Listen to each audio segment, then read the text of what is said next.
just plain wrong.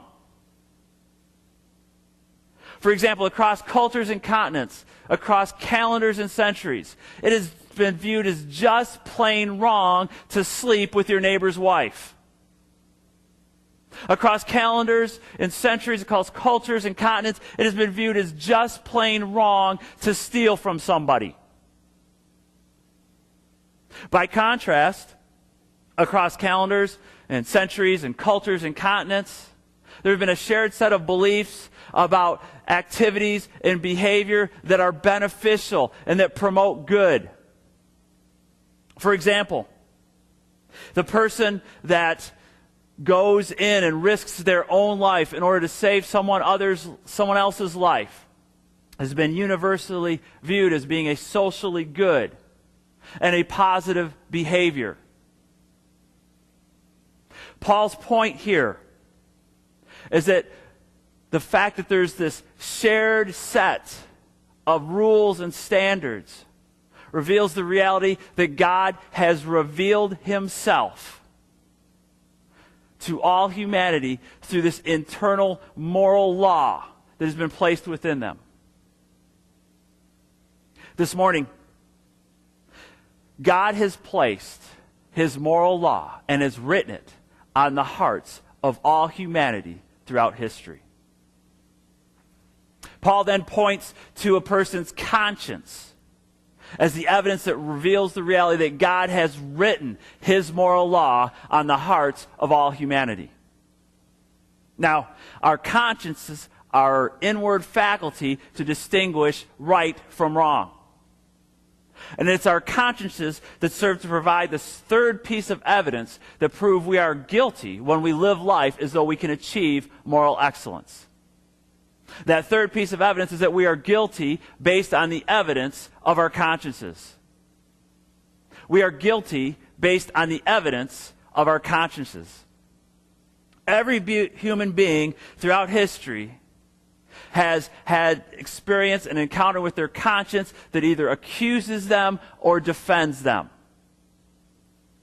And while we can choose to ignore our conscience, while we can choose to suppress our conscience, while we can choose to so harden our conscience that everyone around us will look at us and say that we have no conscience, at some point, every human being throughout history has experienced the conscience's activity in their lives. At some point in life, every human being has responded to a situation or engaged in a behavior that was noble and honorable and has experienced their conscience's activity in affirming that behavior. And at some point in their lives, every human being throughout history has responded to a situation or is engaged in a behavior where we experience what? A guilty conscience. That is what the Apostle Paul is referring to when he says that our consciences bear witness. Paul's point here is that whether it is the pygmy in Africa who has never heard the message and the teachings of the Bible, or if it is the American who listens to Christian radio and podcasts and has 5 Bibles strewn around their house, it is our conscience that will testify and provide the evidence as to whether or not we are guilty or innocent of living life as though we can achieve moral excellence. You see, every human being at the end of their lives will stand before Jesus and will have to give an account for their lives. And at the end of every human being's life, as they stand before Jesus and give an account for their lives, Paul says that God will judge the secrets of their heart through Christ Jesus. And it is our conscience that will provide the evidence and that will testify as to whether or not we are guilty or innocent of having a problem with God because we have lived life as though we could achieve moral excellence. For the pygmy who lives in Africa, who has never heard the message or the teachings of the Bible, he will be held accountable based on his response to the evidence of God's existence through creation. and his response to God's internal moral law and standard that was written in their heart by their conscience. For the pygmy in Africa who perfectly responds to the evidence of God's existence in creation, and who perfectly responds to God's internal law that's been written in their hearts, their conscience will testify to God in a way that reveals that they were perfect, and they will be found not guilty.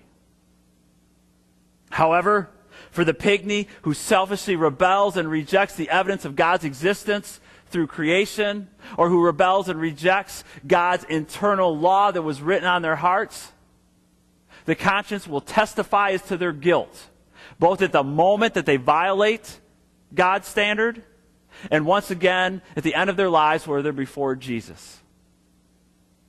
And it is the conscience that will provide the evidence that proves that they were guilty of living life as though they could achieve moral excellence. You see, God shows no favoritism. He treats everyone the same way. He is perfectly fair. He is perfectly just. This morning, all humanity will be held accountable based on the amount of revelation that they have received about God. For the pygmy who lives in Africa, who has never, or any other human being who has never heard the message or the teachings of the Bible, they will be held accountable based on their response to the evidence of God's existence through creation, and based on their response of their consciences to the moral law that God has written on their hearts.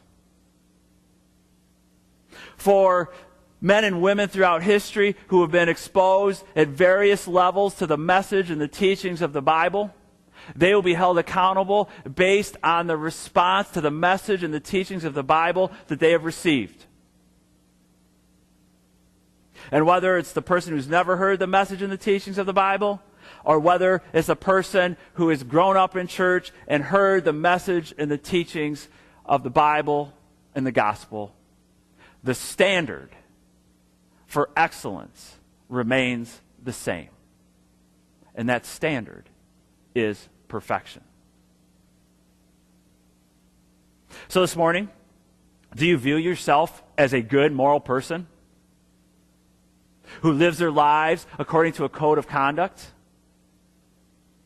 Do you view yourself as a good moral person who is morally excellent because they adhere to a code of conduct?